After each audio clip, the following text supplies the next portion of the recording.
Сіздермен қалдарыңыз қалай? Бүгін сіздерге осы телефонмен регистрация жасау, яғни Pinduoduo сайтына телефонмен, WeChatпен қалай регистрация жасаймыз, соны көрсететін боламын. Бұрында салған видеода бірнеше сұрақтар туындады. Кейбіреулерде код келмейді, кейбіреулерде нөмір теретін жерге нөмір терілмейді. Сосын сондай неше түрлі проблемалар пайда болды. Қазір басынан бастап не үшін ондай болады, қалай шешімі қалай оның, соның бәрін қазір көрсететін боламын. Оның үшін Play Market'тен Pinduoduo сайтын скачать ете аламыз.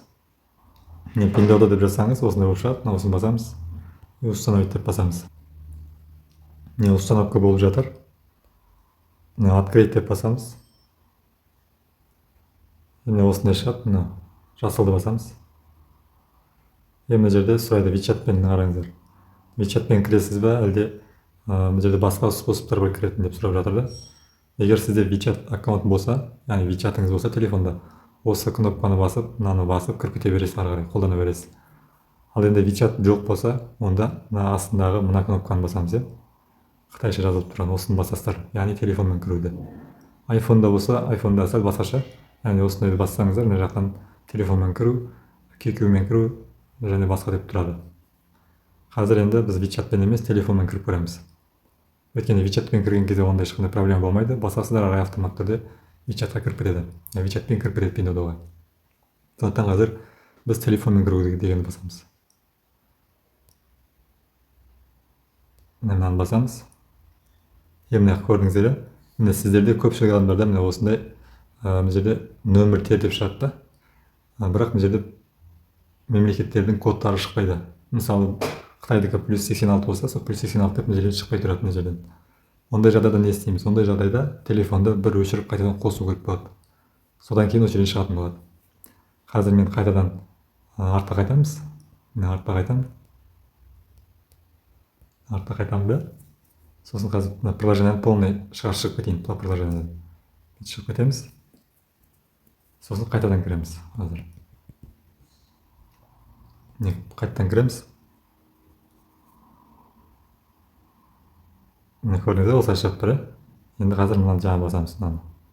Көрдіңіздер ме, шықты. Кейбіреулерде осылай қайта кіріп қайтадан шықсаңыз, осы плюс мемлекеттер шығады, мемлекеттен кодтар шығады мына жерден, көрдіңіздер ме? Және де бұл жерде ештеңе жоқ еді. Тек нөмір ғана теріліп тұрған еді. Енді бұл жерде мемлекет, яғни бұл жерден қазір бізді Қазақстан тауып аламыз. Қазақстан емес, +7 дегенде тауып аламыз. Қазақстанда бар, негізі Қазақстан бар болғанымен, бірақ ол Қазақстанның коды дұрыс емес жазылған бұл жерде. Көрсетейін. Көрдіңіздер, мынаны басасыздар, мынаны басамыз. Басқан кезде қазір осындай кодтар шығады, мемлекеттің телефон кодтар шығады осылай. Енді бұл жерде Қазақстан дегенді табамыз. Қазақстан дегенді қазір мен іздеп қойын. Мына жерлерде. Міне Қазақстан деп жазылып тұр мына жерде. Көрдіңіздер ме? Қазақстан деп жазылып тұр, бірақ код оны біздікінде емес, +77 емес, +327 деп тұр, көрдіңіздер. Бұны бассаңыздар, сіздерде код келмейді. Яғни коды дұрыс емес. Сондықтан бұны баспаймыз да, біз +7 деген тауып аламыз. Яғни Россия. Россияның коды арқылы кіреміз.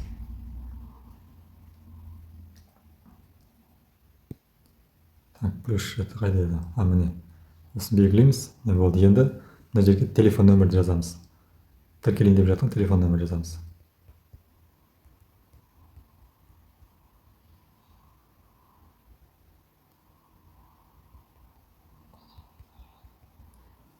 Осылай тереміз.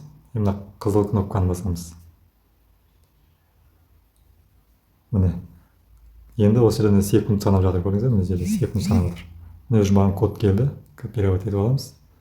Мына жерге вставить етеміз. Секунд сразу келді маған код. Вставить етеміз. Міне. Қазір көрейік. Ойланып жатыр. Кейбіреулерде осы жерде код көп уақыт келмеуі мүмкін. Сол кезде қайта сұратасыздар. Қазірде основной Билайнға, Теле2-ға, Алтелге код тез келіп жатыр. Ал активке кодтың келуі қиын болып жатыр. Содан кейін iPhone-ды ұстайтын кісілерде iPhone-мен келу кішкене проблема болып жатыр, код келуі. егер айфонмен код келмесе сол бір күн қайталаңыздар, келесі күн тағы телефон жаңағы бір перезагрузка жасап қайтадан қайталап көріңіздер. Сосын телефонның Wi-Fi мен емес, телефонның мобиль интернетімен қолданыңыздар. Сол кезде код келуі жылдамдайды. Қазір ойланып жатыр. Қазір артқа қайта салайық. Мына кнопканы басып артқа қайтамыз. Уже Pinduoduo сайтына кіріп тұр. Енді қазір мына адамның бас жағы тұр, сосын басамыз. Осын басқан кезде міне көрдіңіздер, мына жерде телефон нөміріңіз тұр уже сіз тіркелдіңіз Pinduoduo сайтына. Міне телефон нөмір тұр. Енді сіздерге бұл регистрация уже болды. Регистрация жасап қойдыңыз. Енді сіздерге банк картасын енгізу керек. Банк картасын енгізу керек. Оның үшін мынаны басамыз. Мына тұр ғой, міне. Осын басамыз. Банк картасын енгізу үшін. Банк картасы Каспий банк, Халық банк, кез келген Қазақстан банкі болады. Ең бастысы срок өтпеген, жұмыс жасап тұрған карта болу керек. Міне осылай ашылады. Жоғарыда тұрғандардың бәрі Қытайдың банктерінің нелері, данныйларды. Мысалы Қытайда тұратын адамдар осыларды басып енгізеді. Ал бізге ең астындағысы керек. Мына жерде шетел азаматтарынан алған. Бұл жерде міне Visa, MasterCard, Union деген карталарды қабылдайды. Мына жерге енді жаңа жұмыс жасап тұрған картаңыздың нөмірін жазамыз. Қазір мен нөмірді копировать етіп алып келейін. Міне мен өз картамды добавить еттім. Енді мына қызылды басамыз. Мынаны басамыз.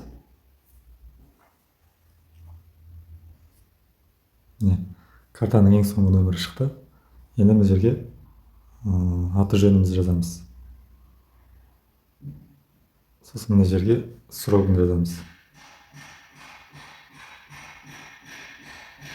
Срогын осылай жазамыз. Мына жерде менде қазір көрейінші. 04-27 дейді. Міне осылай добавить етеміз. Сосын мынаны басамыз. Енді мына жерге картаның артындағы 3 нөмір жазамыз. Яғни картаның артқы жағы бар ғой, алдында мына көп сандар тұрады мынандай. Мынандай көп нөмір болады алды жағында. Ал картаның арт жағында 3 нөмір болады. Сол нөмірді мына жерге жазамыз. Кейбіреулер шатастырып, мына соңғы мына картаның 3 нөмірін жазып жатыр. Ол дұрыс емес. Мына 3 нөмірді жаздық. Енді ары қарай қызылды басамыз. Сосын мына жерде сіздерге төлем паролін установить ету керек болады. Яғни өзіңіз ойлап табу керек болады. Бұл жерге ешқандай телефонға код келмейді. Кейбіреулер жаңағы осы жерге келген кезде код күтіп отырады екен, қашан код келеді екен деп. Бұл жерде код келмейді. Бұл жерде жазылып тұр, төлем паролін установить етіңіз деп. Яғни сіз өзіңіз ойдан ойлап тауып, есіңізден шықпайтын нөмірлерді жазасыз. Мен қазір өзімдікін жазамын. Яғни бұл жерге 2 рет қайталап жазу керек болады. Мен уже бірінші рет жаздым, енді екінші рет жазамын. 2 рет жаздық, болды, енді установка болады. Қазір сәтті өтсе бәрі прикрепление болу керек. Вот болды, міне. Менің картам уже тіркелді. Картамның тіркелген, тіркелмегенін білу үшін мынаны басасыздар. Міне, менің картам тіркелді, көрдіңіздер. Міне Visa деп тұр, көрдіңіздер мына жерде. Міне уже карта тіркелді. Енді төлем жасай берсем болады. Не болмасам, егер бұлай картаны тіркеп басында ауыртпаймын болсаңыздар, онда просто бір затты сразу сатып алсаңыздар, сразу осы жерден картаны сұрайды сатып алу кезінде. Сол кезде картаны привязка жасап, төлем паролін сол кезде установить етіп, ары қарай затыңызды сразу сатып алсаңыз болады. Ал енді тағы бір сұрақтар туындап жатыр. Кейбіреулерде осы картаны енгізген кезде төлем жасалмай қалып жатыр. Төлем жасалмай қалса, яғни кейбіреулерде төлем жасалмайды, жаңағы телефонға код келмей қалып жатыр да, жаңағы Каспийден код сұратады ғой сол кезде. Ол кезде ондай жағдай болатса, телефондан жаңағы Каспий болса, Каспийдің ішіндегі интернетпен төлеу деген доступты ашып қою керек болады. Кейбіреулерде ол жабық болады, интернетпен төлем. Сондықтан интернетпен төлемді доступты ашып қойсаңыздар, сосын ары қарай төлем жүру керек. Егер ол жабық болатын болса, сіздерден төлем жүрмейді. Сосын дағы кейбіреулердің карталарының срогі бітіп қалады. Яғни срогі бітіп қалады да төлем жасалынбай қалады. Ол кезде осы жерге кіресіздер де жаңағы осы жерге келген кезде міне мынаны басасыздар, мынаны басып ары қарай мына жерде добавить карта деп тұр, көрдіңіздер мына жерде новый карта. Осыны добавить деп басып ары қарай мына жерде қазір төлем паролін сұрап жатыр. Мына жерде төлем паролін тересіздер. Ары қарай мына жерде добавить етсеңіздер болады. Жаңа карта. Яғни срогі бітпеген, срогі жаңа картаны осы нөмірін теріп ары қарай жаңағыдай мен қайталаған действияны қайталап тіркесеңіздер болады. Енді артқа қайтамыз. Міне тіркелді барлығы. Тіркелді. Ол дегенде сіздерге картаны тіркелді. Енді сіздерге ең басты енді сенімді карго компанияның адресі керек болады. Яғни сіздің жаңағы тапсырыс берген затыңыз, осы Pinduodo'дан сатып алған затыңыз сіз өзіңіздің қолыңызға алуға арнайы сенімді бір карго компанияның Қытайдағы склады керек болады. Яғни Қытайдағы склад дегеніміз ол Pinduodo сайтында Қазақстанға, яғни шет елге тікелей тасымал жоқ болғандықтан арнайы карго компаниялардың адресін қолданамыз. Яғни сол Қытайдан алып келіп беретін адамдардың адресі. Ондай адамдар менде бар, яғни сенімді карго компания бар. Алам десеңіздер, сіздерге өздеріңізге жеке код адрес жазып бере аламын, бірақ тегін емес, ақылы түрде. Енді соны енгізсеңіздер, бұл ары қарай сіздер тапсырыс беріп, жаңа адресіңізге тапсырыс беріп, ары қарай заттарыңызды Қазақстанға алдыра берсеңіздер болады. Енді сіздерге адресті қалай енгізу керек екенін көрсетемін. Мына адамның суретін басамыз былай. Басқан кезде мына жерде местоположение сияқты ғой, мына көрдіңіздер. Осыны басамыз. Осыны қызылды баспастан бұрын, қазір мен біріншіден сіздерге жаңағы адрес берген кезде мына копировать етіп алыңыз деп осында жіберем. Осында копировать етіп аласыздар. Сосын артқа қайтасыздар да добавить деп басамыз. Сол кезде міне автомат түрде сізден осындай сұрайды. Сол кезде мынаны басасыздар, қызылды. Сол кезде мына жерде автомат түрде өзі толтырады барлық таңдайларды, көрдіңіздер. Сіздерге жеке код береді, ол мына 1604 Алматы. 1604 Алматы деген сол сізге берілетін жеке код болып табылады. Яғни сол сіздің уже осы каргода екінші атыңыз, яғни сіздің товарыңыздың сыртына осылай 1604 Алматы деп жазылады. Яғни Алматыға келген кезде, не болса Қытайдағы складқа келген кезде сіздің товарыңыз сыртында осылай жазылып тұрады. Яғни бұл сіздің товарыңыз жоғалып кетпес үшін және сіз товардың иесін ертерек табу үшін жасалған. Бұл 1604 Алматы деген код, бұл бізде жаңағы каргоның базасына тіркеледі. Яғни сіздің товарыңыз келген кезде осы код теру арқылы сізді тауып, сіздің нөміріңізге хабарласады. Бұл жеке код әрбір адамның өзінікі болады. Бұл жеке кодты теріп жүрмеңіздер. Тауарларыңыз жоғалып кетуі мүмкін. Сосын мына жерде қараңыздар, мына жерде адресті көрдіңіздер ме? Ереуілдіктерді көрдіңіздер ме? Мына біреу қайталанып тұр, көрдіңіздер ме? Мына біреу қайталанып тұр қазір. Мына қайталанып тұр, көрдіңіздер ме? Қазір мен соны өшіріп тастаймын. Яғни бір қайталанбай тұру керек. Мына жерге дейін өшіріп тастаймыз қазір. Болды. Өшіреміз де мына қызылды басамыз. Сақтау деген сөз. Сақтаймыз. Міне болды, көрдіңіздер. Міне осылай сақталды уже. Адрес сақталды. Сіздің жеке кодыңыз мынау. Жеке код, мына сіздің қалаңыз. Болды, осы сіздің екінші атыңыз деуге де болады. Болды, енді ары қарай аккаунт дайын. Енді ары қарай кез келген затты, мысалы, мына жерден шығып тұрған өзіңіз сатып алайын деп жүрген ойыңызда жүрген затты сатып алсаңыз болады. Мысалы, бешелканы көрейік.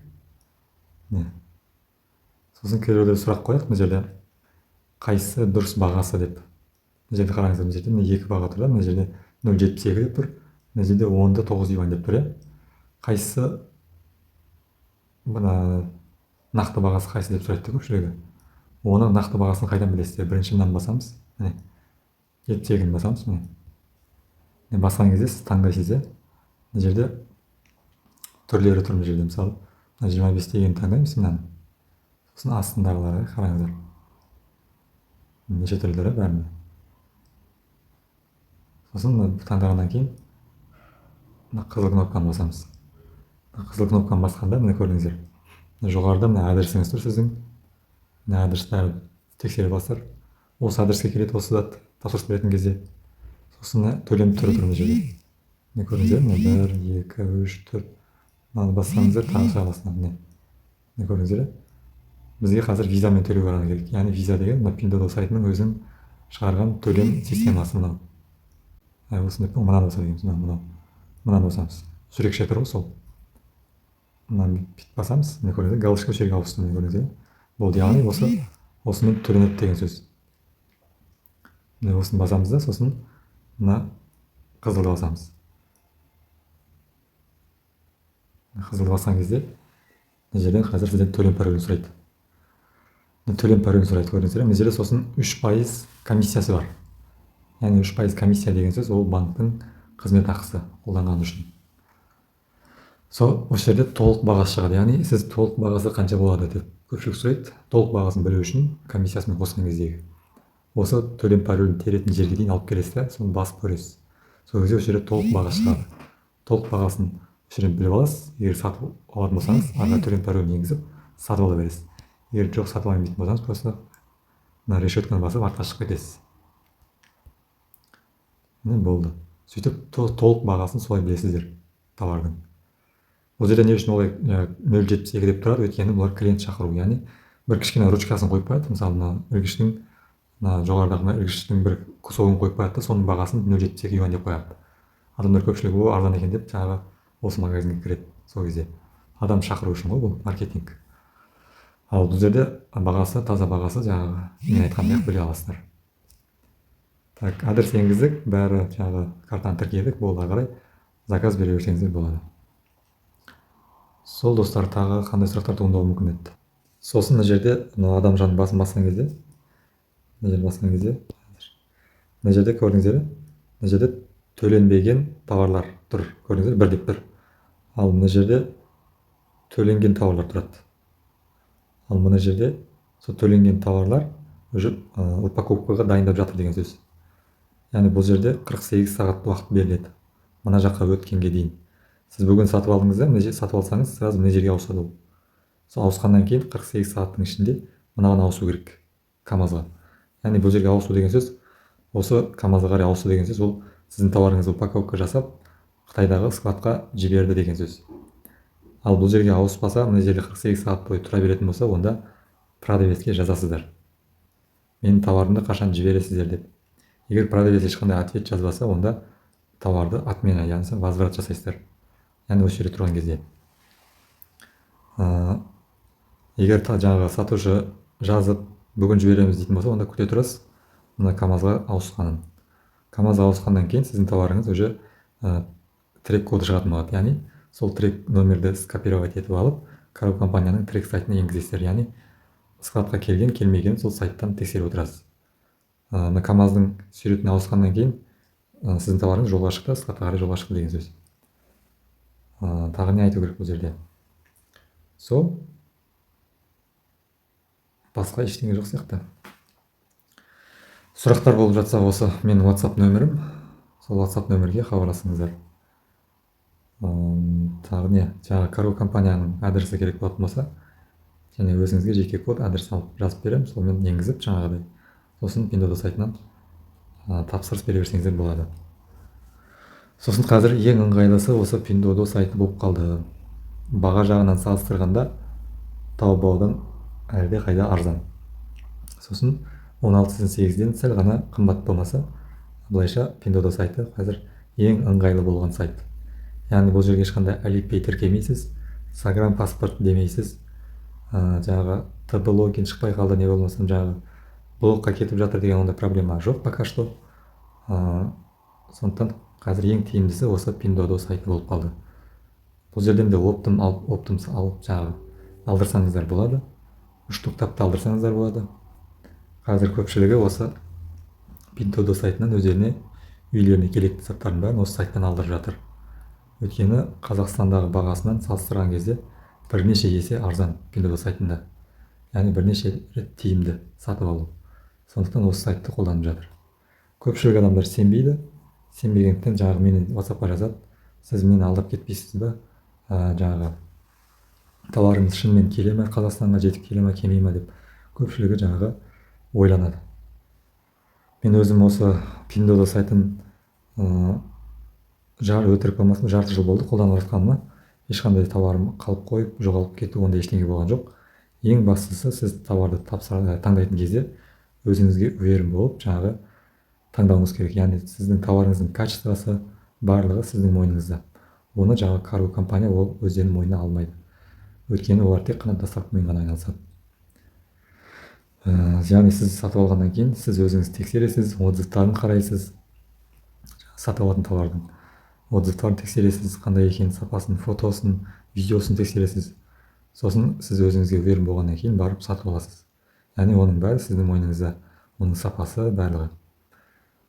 Яғни оның сапасын қалай тексеремін десеңіз, ол отзывтарға қарайсыз, сосын жаңағы продавецтің өзіне жазасыз. Продавецтің өзіне қалай жазамын десеңіз, мына жерде кез келген товарды алайық қазір. Кез келген товарды алған кезде, мысалы, мына жерде мына көрдіңіздер, мына хат жазудың сурет түрі, осыны басасыздар. Осыны басқан кезде мына жерде, осы жерде продавецке жаза берсеңіздер болады. Салмағын сұраңыздар товардың, қанша килограмм шығады, не болмаса живой фотосын сұраңыздар, живой видеосын сұраңыздар. Маған осыны видеосын жіберіңіз, көрейін, тексеріп, фотосын жіберіңіз. Барлығын осы сатып алу кезінде, яғни сатып алмастан алдын барлығын тексеріп, анықтап алыңыздар. Ертең сіз ақшасын төлеп алғаннан кейін уже сіз өкініп қалмайтындай. Жаңағы осы жерде жаңағы сатып алу бағасын сұраңыз, скидка бар ма, скидка түспейсіз бе, мысалы оптом алатын болсам маған қанша скидка бересіз, қанша юан түсіп бересіз деп бәрін сұрай беріңіздер. Яғни бұл жерде тек қана қытайша жазасыздар, орысша, қазақша жазсаңыздар түсінбейді олар. Қытайшаны жаңағы Google переводчик деген бар, сол Google переводчикқа жаңағы орысшалап не болса қазақшалап сөздеріңізді жазып, қытайшаға аударып, сосын осы жерге ставить етіп ары қарай сөйлесе бересіздер. Ал енді сол товарды сатып алғаннан кейін ақшасын төлеп, сіздің затыңыз аман есен жаңағы каргоның складына, яғни Қытайдағы складқа келгенге дейінгі жаңағы товардың жағдайы сіздің мойныңызда, яғни оның бүтін келуі, аман есен келуі, ол жаңағы сіздің және курьердің мойнында, сіздің жауапкершілігіңізде оның барлығы. Товарыңыз бөлінбей, барлығы жақсы келсе, складқа олар қабылдап алады, сразу қабылдап алғаннан кейін ол товарға жауапты, ол уже карго компания болады. Яғни товарыңызды қабылдап алғаннан кейін карго компания оған жаңағы сынып қалмауына барлығына сол кісі жауап береді. Тағы бір айта кететін жайт бұл жерде. Товарға, сіз егер сынатын жаңағы хрупкий заттарды заказ беретін болсаңыз, тапсырыс берместен бұрын карго компанияны ескертіп қою керек болады алдын ала. Өйткені сол Қытайға қабылдап алғаннан кейін товарыңызды қабылдап алған кезде сразу олар білу керек, что мынау хрупкий зат екенін, и бұны обрушительмен жаңағы орап қою керек екенін. Яғни ол сынып қалмас үшін оларды ескертіп қою керек. Өйткені олар білмейді ғой, мысалы қабылдап алады, затты қабылдап алғаннан кейін ол сынғыш зат екенін білмесе, олар жаңағы КамАЗға тиеп қоя салады, болды упаковка жасап. Ол оқыс қозғалып ары бері не болатын болса, ол сынып қалса, сосын карго компанияның өзіне де минус болады. Сондықтан сіздер бүтін келсін десеңіздер заттарыңызды, карго компанияны алдын ала сатып алмастан бұрын ескертіп қойыңыздар. Мен осындай затқа тапсырыс берейін деп жатырмын, тапсырыс бере берейін ба деп. Сол кезде ескертіп қойғаннан кейін олар айтады, иә, тапсырыс бере беріңіз, сіздің жеке кодыңызды жазып алып бар. Сосын сол кодпен келген кезде товарыңыз қысқартып, сразу затыңызды оқшаулап, оны обрушительмен орап, сынбайтындай қылып, арнайы жерге қойып қояды.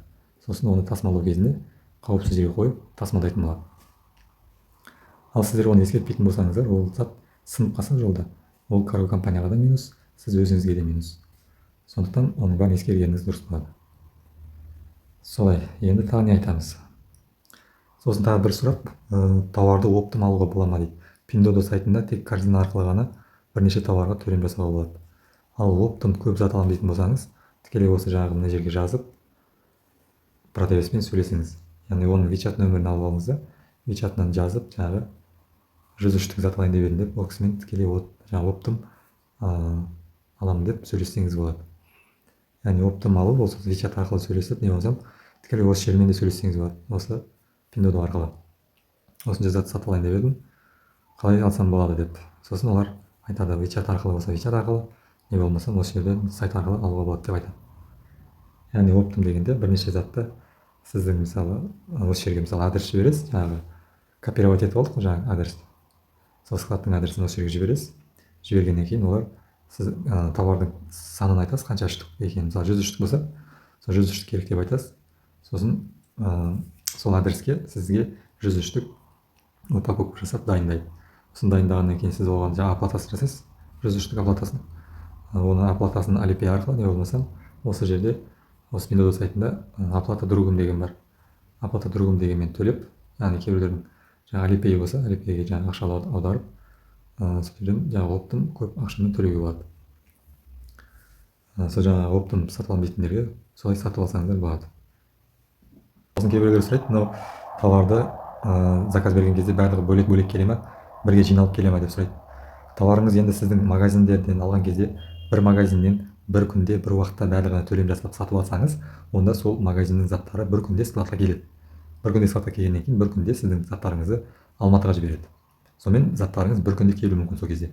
Ал енді сіз басқа магазиннен бірнеше магазиндерден неше түрлі заттарды бір күнде заказ бергеннің өзінде ол бір күнде келмеуі мүмкін, өйткені олардың магазиндердің арақашықтықтары әртүрлі болуы мүмкін, не болмаса жұмыс тәртіптері әртүрлі болуы мүмкін. Соған байланысты олардың тапсырыс бергеннен кейін олардың заттары, товарларыңыз барлығы бір күнде келмеуі әбден мүмкін. Енді барынша жаңағы бір зат, жаңағы бірнеше затқа заказ беретін болсаңыз, бір магазин іздестіріп көріңіз. Сол бір магазин заказ берсеңіз, сол кезде бір уақытта жаңағы келуі мүмкін. Сосын көпшілігі төлем паролін ұмытып қалып жатыр екен. Төлем паролін қалай қалпына келтіру жайында басқа бір видео жасайын. Сол видеоға қарап ең дұрыстап өздеріңіз қалпына келтіре алсаңыздар болады. Солай достар, видео ұнаған болса лайк басыңыздар, комментарийға сұрақтар болса жаза беріңіздер. Жеке код, адрес аламын десеңіздер WhatsApp-қа жазыңыздар. Сау саламатта болыңыздар. Арнаға тіркелуді ұмытпаңыздар. Достарыңызға барынша осы видеоны бөлісіңіздер.